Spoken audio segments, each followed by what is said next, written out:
பராபவ ஆண்டு புத்தாண்டு நிகழ்ச்சியில் மகர ராசிக்கான பலன்களை தொகுத்து வழங்குவதில் மகிழ்ச்சி அடைகிறேன். நீங்க வந்து உழைப்ப நம்பி பிழைக்கிறவங்க, உழைக்கிறவங்களுக்கு எப்பயுமே வந்து சனி பகவான் வந்து சாதகமா தான் இருப்பாரு. ராகு, கேது, குரு இவங்க 3 பேர் தான் உங்களுக்கு இந்த 2026 அதாவது பராபவ ஆண்டுல உங்களோட பலனை வந்து நிர்ணயிக்க போறவங்க. குரு பகவான் வந்து சாதகமா இருக்கக்கூடிய இந்த 6 மாச காலகட்டங்கள் உங்க வாழ்க்கைக்கு என்னெல்லாம் தேவையோ முக்கியமான சில விஷயங்கள் இருக்கு இல்லையா, அது எல்லாத்தையுமே நீங்க இந்த 6 மாசத்துக்குள்ள முடிச்சுட்டீங்கன்னா, நீங்க உங்க பூர்வீகத்துல சொத்து வாங்கணும்னு ஆசைப்பட்டீங்க அப்படின்னா கண்டிப்பா வந்து சொத்து வாங்குவீங்க.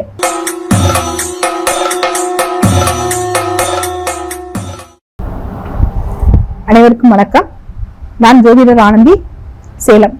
எஸ்கே அஸ்ட்ரோ ஆன்மீகம் யூடியூப் சேனல் வழியாக பராபவ ஆண்டு புத்தாண்டு நிகழ்ச்சியில் மகர ராசிக்கான பலன்களை தொகுத்து வழங்குவதில் மகிழ்ச்சி அடைகிறேன். மகரம் காலபுருஷ 10ஆம் இடம், அங்கதான் வந்து காலபுருஷ லக்னாதிபதி செவ்வாய் வந்து உச்சமாகிறார். நீங்க வந்து உழைப்ப நம்பி பிழைக்கிறவங்க, உழைக்கிறவங்களுக்கு எப்பயுமே வந்து சனி பகவான் வந்து சாதகமா தான் இருப்பாரு. இவங்களுக்கு இயல்பாவே வந்து அந்த லக்னாதிபதியே அங்க வந்து உச்சமாக இருக்கிறதுனால எப்பயுமே வந்து உழைப்புல வந்து ரொம்ப வந்து ஆர்வம். இவங்க வந்து கிரகத்தை பத்தி கவலையே பட மாட்டாங்க. எந்த கிரகம் எப்படி இருந்தா என்னங்க, நான் உழைக்கிறேன், நான் சாப்பிடுறேன், அப்ப என்னோட வாழ்க்கை நல்லாதான் இருக்கும் அப்படின்னு வந்து அவங்க உழைப்பை நம்பி வாழ்றவங்க. இவங்களுக்கு 3ஆம் இடத்துல வந்து ஆண்டோட தொடக்கத்துல வந்து சனி பகவான் வந்து இருக்கிறாரு. 6ஆம் இடத்துல வந்து குரு பகவான் இருக்கிறாரு.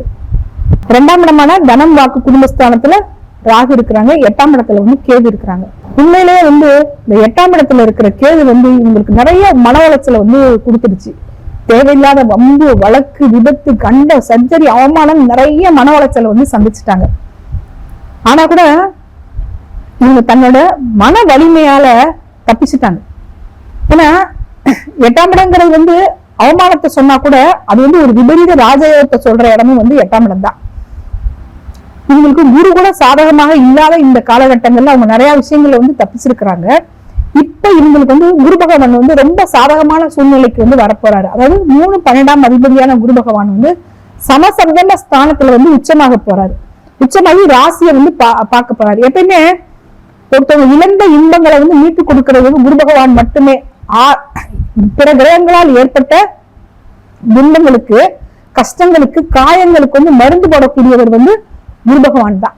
அவர் இப்ப உங்களுக்கு 7ஆம் இடத்துல உச்சமாகி ராசியை வந்து பார்க்க போறாரு.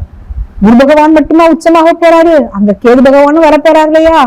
எப்ப 5/12/2026 அன்னைக்கு கேது பகவானும் 7ஆம் இடத்துக்கு போக போறாரு. ராகு பகவான் வந்து ராசிக்குள்ள வர போறாரு. வருடம் மூலமே உங்களுக்கு சனி பகவான் வந்து 3ஆம் இடத்துலதான் வந்து இருக்க போறாரு. இப்ப ராகு, கேது, குரு இவங்க 3 பேர் தான் உங்களுக்கு இந்த 2026 அதாவது பராபவ ஆண்டுல உங்களோட பலனை வந்து நிர்ணயிக்க போறவங்க. ராகு வந்து நன்மையை கொடுப்பாரா, இல்ல கேது நன்மையை கொடுப்பாரா, இல்ல ராகு கேது கொடுக்கக்கூடிய நன்மை தீமைக்கு குரு பகவான் வந்து ஆதரவாக இருப்பாரா, இதுதான் இப்ப மகர ராசிக்குள்ள பலன். ஒரு விஷயத்த நல்லா வந்து நம்ம வந்து புரிஞ்சுக்கணும். ஒரு கிரகம் வந்து தன்னோட ஆதிபத்திய ரீதியாக மட்டுமே வந்து பலனை வந்து தரும். ஆனா ராகு கேதுக்களுக்கு வந்து ஆதிபத்தியத்தை நம்ம வந்து பெருசா எடுக்க முடியாது. ஏன்னா அவங்க வந்து நிழல் கிரகங்கள். அவங்க எந்த வீட்டுல நிக்கிறாங்களோ அந்த நிக்கிற வீட்டை தன்னோட சொந்த வீடா எடுத்துக்கிட்டு தான் பலன் தர போறாங்க. இப்ப ராசியில வரக்கூடிய ராகு வந்து உங்களுக்கு என்ன தருவாரு, 7ஆம் இடத்துல குரு கூட சேரக்கூடிய கேது என்ன பலனை தருவாரு அப்படின்னு கேட்டீங்கன்னா, இப்ப லக்னம் அப்படிங்கிறது வந்து விதி ஜாதகரோட செயல்பாடுகளை வந்து சொல்றது. இப்ப லக்னத்துல ராகு வந்து வர்றதுனால உங்களுக்கு சிந்தனைகள், செயல்பாடுகள் வந்து மாற்றம் வரும். குரு வேற சேர்ந்து வந்து பார்க்க போறாரு. ஆல்ரெடி ஒரு 6 மாச காலங்கள் வந்து குரு பார்வை மட்டும்தான் உங்களுக்கு வந்து பலன் தரப்போகுது.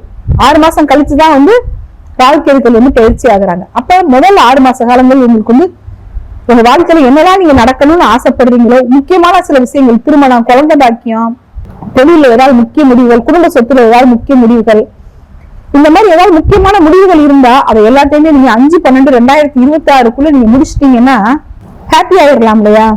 அதாவது ஒரு மனுஷனுக்கு நல்ல காலமும் உண்டு, கெட்ட காலமும் உண்டு. அப்ப கெட்ட காலம் வர்றதை வந்து நமக்கு வந்து முன்னையே நம்ம வந்து தெரிஞ்சுக்கிறோம்.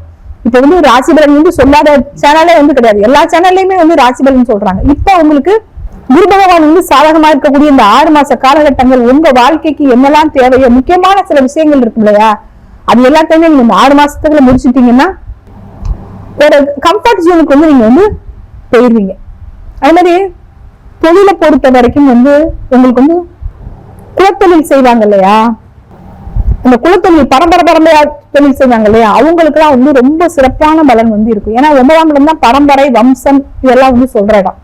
அந்த 9ஆம் இடத்தை வந்து சனி பகவான் வந்து பாக்குறாரு. அப்ப உங்களுக்கு இந்த காலகட்டம் வந்து தொழில வந்து நல்ல வளர்ச்சி வந்து இருக்கும். சில குடும்பங்கள்ல வந்து ஏதாவது ஒரு கஷ்ட சூழ்நிலை காரணமாக குலத்தொழில் அப்படியே பாதியில வந்து டிராப் அவுட் பண்ணிடுவாங்க. அப்ப அப்படி இருக்கிறவங்க எல்லாம் என்ன பண்ணுவாங்க அப்படிங்கிறீங்கன்னா, பழையபடி வந்து எங்க தாத்தா செஞ்ச தொழிலை நான் செய்யறேன், எங்க அப்பா செஞ்ச தொழிலை நான் செய்யறேன்னு முன்னுக்கு வந்து புதுசா வந்து தொழில் முயற்சியில வந்து ஈடுபடுவாங்க.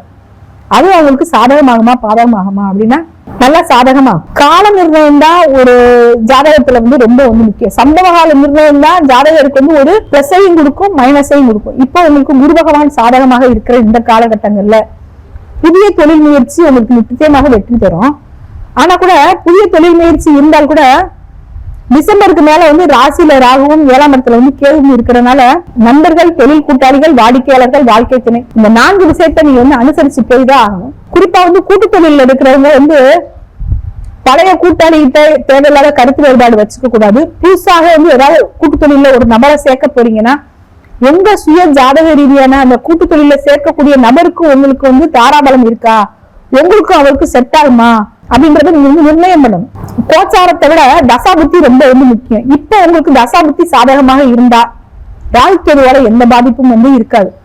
ஆனா குறிப்பா வந்து கூட்டு தொழில் பண்ணக்கூடியவங்க கண்டிப்பாக சுய தொழில வந்து ஒரு பார்ட்னரை வந்து சேர்க்கறதுக்கு முன்ன பல தடவை வந்து யோசிக்கணும். அது மாதிரி திருமணத்தை வந்து நீங்க வந்து டிசம்பருக்குள்ள முடிச்சிட்டீங்கன்னா பெரிய பாதிப்புகள் வந்து வராது. ஒரு சொத்து சுகம் வாங்க போறீங்க அப்படின்னா சில பேருக்கு வந்துங்க பூர்வீகத்துலதான் நான் வந்து சொத்து வாங்குவேன், வெளியூர்ல இருப்பாங்க, வெளிநாட்டுல இருப்பாங்க, வெளிமாநிலத்துல இருப்பாங்க. ஆனா கூட தான் வசிக்கிற இடத்துல சொத்து வாங்குறதுக்கு ஆசைப்பட மாட்டாங்க. தன்னை வாழ வச்ச பூமி, தன்னை வந்து தான் எந்த இடத்த வந்து பூர்வீகமா கொண்டமோ அந்த இடத்துலதான் சொத்து வாங்கணும் அப்படின்னு வந்து ஆசைப்படுவாங்க. இப்ப இந்த காலகட்டம் உங்களுக்கு வந்து வரப்பிரசாதம். நீங்க உங்க பூர்வீகத்துல சொத்து வாங்கணும்னு ஆசைப்பட்டீங்க அப்படின்னா கண்டிப்பா வந்து சொத்து வாங்குவீங்க. எப்பயுமே நீங்க நல்லா வாழ்றீங்க வாழல அப்படிங்கறத உங்களோட சொந்த பந்தம் தான் வந்து உங்களுக்கு வந்து முன்வைக்குது. நீங்க எவ்வளவு வசதி வாய்ப்புகள் இருந்தாலும் கஷ்டப்பட்டீங்கன்னாலும் சொந்த பந்தத்துக்கு முன்ன நீங்க போய் நிற்கும் போது நீங்க நல்லா கெத்தா கௌரவமா போய் நின்னா மட்டும்தான் நீங்க நல்லா வாழ்றீங்கன்ற ஒரு அங்கீகார சமுதாயம் உங்களுக்கு வந்து கொடுக்கும்.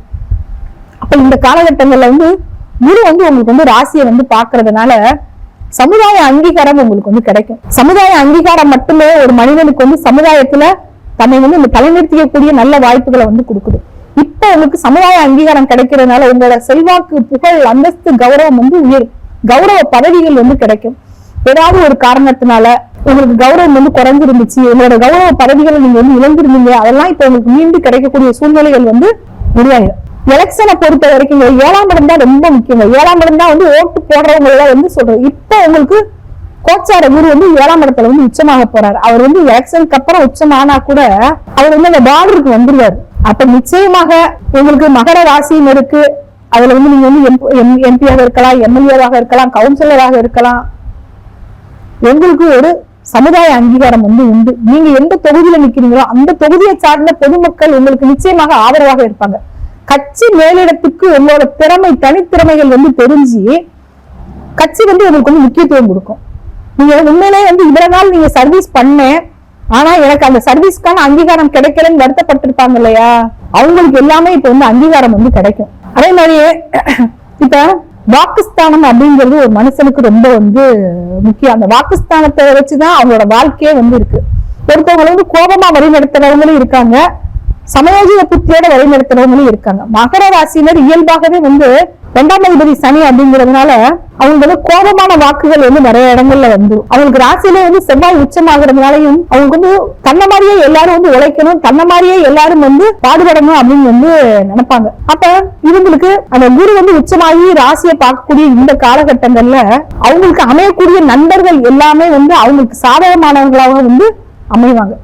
அப்ப இந்த பராபவ ஆண்டு உங்களுக்கு வந்து சாதகமான பலன்களை வந்து நீங்க வந்து அடையணும் அப்படின்னு வந்து விரும்புனீங்கன்னா தினமும் வந்து விஷ்ணு சஹஸ்ரநாமம் வந்து கேளுங்க. அதே மாதிரி சக்கரத்தாழ்வார் வழிபாடு. ஏன்னா உங்களுக்கு வந்து 9 குடையவன் வந்து இவன், அவரே வந்து 6 குடையவன். அப்ப சக்கரத்தாழ்வார் வழிபாடை வந்து புதன்கிழமை நீங்க வந்து கரெக்டா வந்து ஃபாலோ பண்ணிக்கிட்டே வரணும்.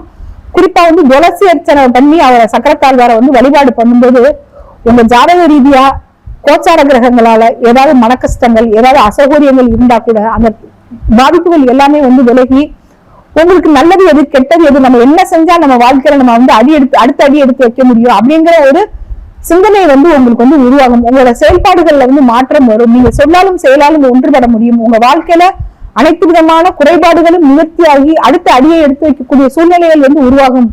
இந்த ஒரு அற்புதமான சந்தர்ப்பத்துல உங்களுக்கு மகர ராசியான பலன்களை வந்து சொல்லக்கூடிய வாய்ப்பு கொடுத்த SK அஸ்ட்ரோ ஆன்மீகம் யூடியூப் சேனலுக்கு நன்றியை தெரிவித்துக் கொள்கிறேன். நன்றி, வணக்கம்.